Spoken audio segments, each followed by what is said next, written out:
1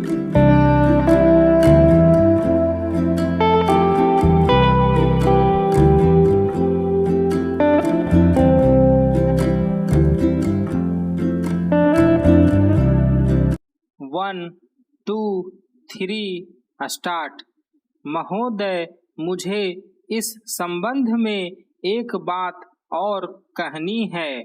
वह यह है कि मुझे मुख्य आयुक्त के भाषण के अनुसार यह आशा थी कि सरकार मजदूरों की उन्नति के लिए, उत्थान के लिए, उद्योगों के विकास के लिए और गांवों की स्थिति सुधारने के लिए तकनीकी प्रशिक्षण देने का काम करेगी।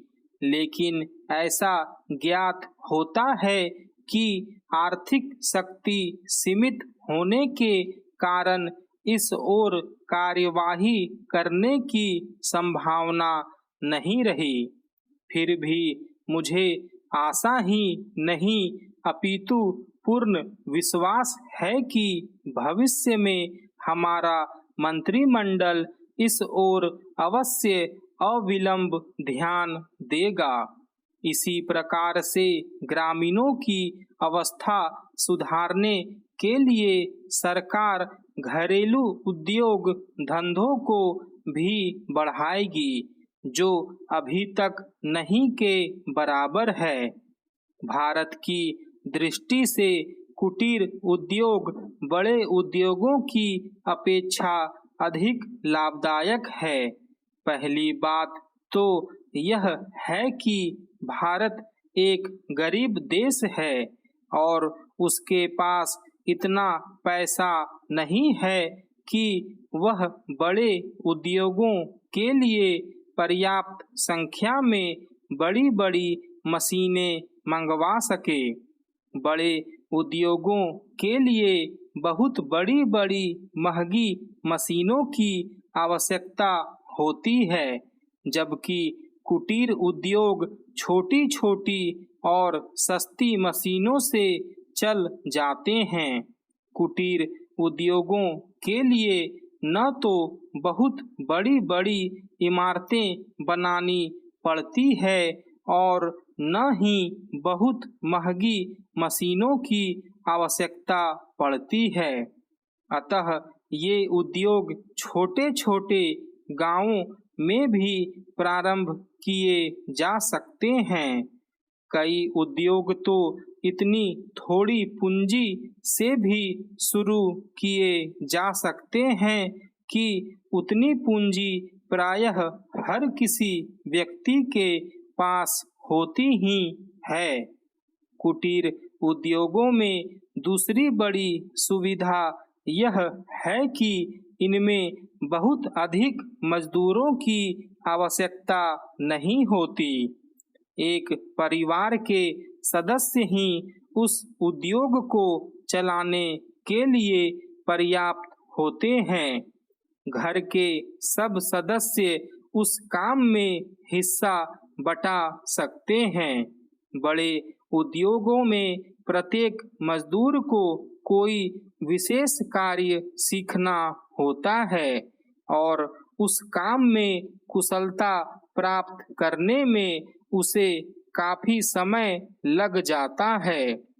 तीसरी चीज जो मैं आपके सामने रखना चाहूँगा वह यह है कि जो विचार और सुझाव आपके सामने प्रस्तुत किए गए हैं वे एक पवित्र, शुद्ध और जनता व प्रांत के हित को ध्यान में रखकर ही प्रस्तुत किए गए हैं और मुझे पूर्ण विश्वास है कि बिना किसी दलगत भावना के शिकार हुए आप उनकी जांच करेंगे और यदि वे जनहित की कसौटी पर खरे उतरे तो उन पर कार्रवाई करेंगे।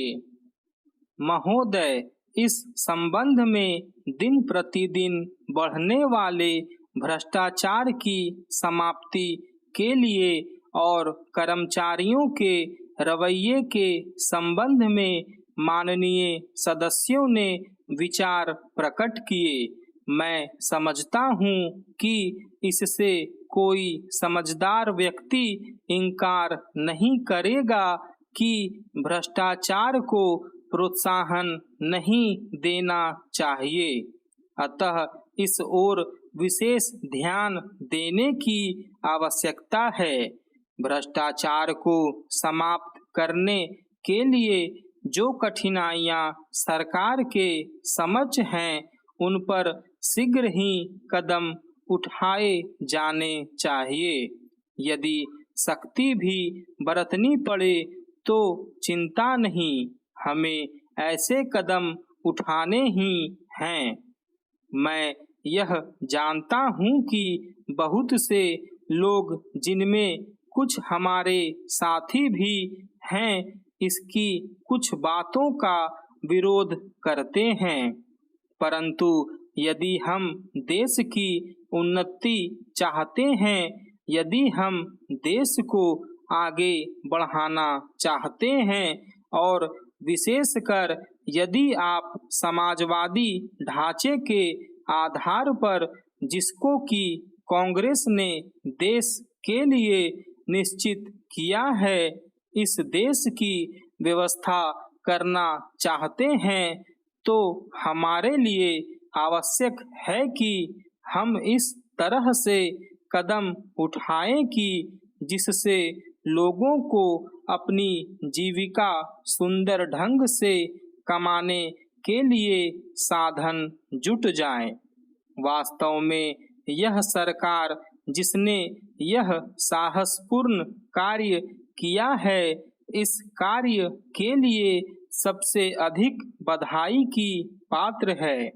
जो लोग यह आशा करते हैं कि हर एक काम उस ढंग से होना चाहिए जिसके लिए गांधी जी हमसे कहा करते थे, और जैसा कि अभी हमारे एक साथी कह रहे थे कि जिस तरह से सरकार ने इस संबंध में व्यवहार किया है, वह गांधी जी की नीति के अनुसार नहीं था।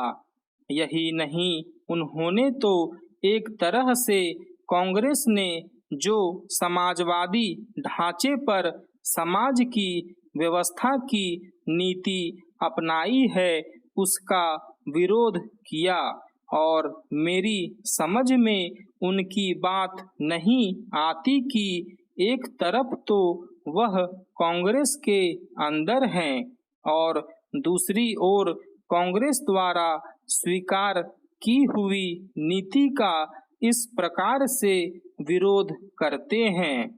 मैं समझता हूँ कि वह इस बात को भी जानते होंगे कि कांग्रेस द्वारा इस नीति को स्वीकार कराने वालों में अधिकतर वे ही लोग हैं जो गांधी जी के अनुयायी हैं और उनके सिद्धांतों में विश्वास रखते हैं।